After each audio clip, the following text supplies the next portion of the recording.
મારી દીકરી સુરનગર ભણતી હતી. ધર્મેશ લાલજી કળોતરા રબારી લઈ ગયા છે. ઠાકરસિંહભાઈ આગેવાન કહેતા હતા કે અમારી દીકરી કોઈની લેવી નથી, કોઈની દેવી નથી, તો અમારી દીકરી હોપી દો તો અમારી એવી માઇક છે, નકર નહીં આપો તો અમારો કોલ સમાજ ભેગો થશે.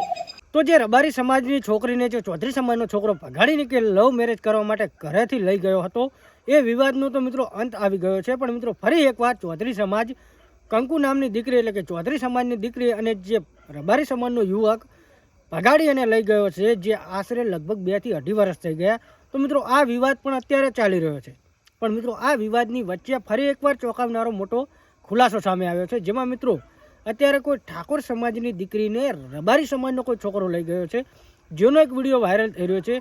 અને આ વિડીયોની અંદર જે છોકરીના માતા પિતા છે એ એવી માંગણી કરી રહ્યા છે કે ઠાકરસિંહ રબારી જે રબારી સમાજના આગેવાન છે એ અમારી ઠાકોરની છોકરી જે રબારી સમાજનો યુવક લઈ ગયો છે એ પાછી અપાવો.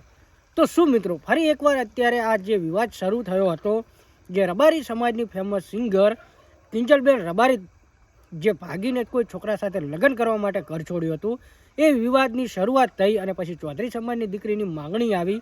અને અત્યારે ઠાકોર સમાજની પણ કોઈ છોકરીને રબારી સમાજનો છોકરો લઈ ગયો છે ને એની પણ પાછી લાવવાની માંગણી ઊભી થઈ છે. તો મિત્રો આ વિવાદની અંદર નવા ખુલાસાઓ બહાર આવતા જોવા મળી રહ્યા છે. તો શું મિત્રો ઠાકરસિંહ રબારી જે રબારી સમાજની દીકરીને પાછી લાવવા માટે આખા રબારી સમાજને એક થવું પડ્યું હતું અને રબારી સમાજની દીકરીને પાછી પરત ઘરે લાવ્યા, એવી જ રીતે ચૌધરી સમાજ પણ પોતાની દીકરીને પરત લાવવા માટે મેદાનમાં આવ્યા હતા. અને ત્યારબાદ તો તમને લોકોને ખબર છે કે ઊણ ગામની અંદર કેવી ઘટના બની છે, જે માહોલ ખરાબ થયો હતો રબારી સમાજ અને ચૌધરી સમાજ વચ્ચે. પણ મિત્રો આપણે અત્યારે એ વિડીયો વિશે વાત નથી કરવી, આપણે વાત કરવાની છે કે ઠાકરસિંહ રબારી જે પોતાની દીકરી માટે આખો સમાજ ભેગો થયો હતો અને ઘરે લઈ ગયા હતા, પણ અત્યારે જે ઠાકોર સમાજની દીકરીને રબારી સમાજનો છોકરો લઈ ગયો છે, શું એને ઘરે પરત કરવામાં ઠાકરસિંહ રબારી મદદ કરશે ખરી? શું ઠાકોર સમાજની દીકરીને ઘરે પરત કરશે ખરી? તો મિત્રો ફરી એકવાર ચોંકાવનારા ઘણા બધા ખુલાસા બહાર આવી રહ્યા છે, જેમાં મિત્રો જોવા જઈએ તો ચૌધરી સમાજનો કિસ્સો તો હજુ પણ ત્યાંનો ત્યાં જ છે, જ્યાં નવો એક ખુલાસો બહાર આવ્યો છે. તો મિત્રો અત્યારે જોવાની વાત એ છે કે આટલા બધા ખુલાસા હવે કેમ ખુલે છે, કેમ કે મિત્રો અત્યારે આપણે ક્યાંક ને ક્યાંક તમે લોકો જાણતા હશો કે સોશિયલ મીડિયાની અંદર સમાજ વચ્ચે અત્યારે ઘણા બધા વિરોધો થઈ રહ્યા છે. મિત્રો આની પાછળનું કારણ શું છે? કેમ કે મિત્રો અત્યાર સુધી તો આવા કોઈ ખુલાસા થતા નહોતા. આ તો સમાજ જે સામે આવ્યો ત્યારે આ બધા ખુલાસા બહાર આવી રહ્યા છે. મિત્રો ઘણા બધા લોકો તો એવું કહી રહ્યા છે કે સમાજ વચ્ચે વિરોધ કરવાનું કામ મીડિયાવાળા કરી રહ્યા છે. પણ મિત્રો મીડિયાવાળાનું એક જ કામ છે, જે સચ્ચાઈ છે એ સામે લાવવાનું. બાકી કોઈ પણ સમાજને લગતી એ લોકોને કાંઈ પણ પર્સનલી એવી દુશ્મની હોતી નથી.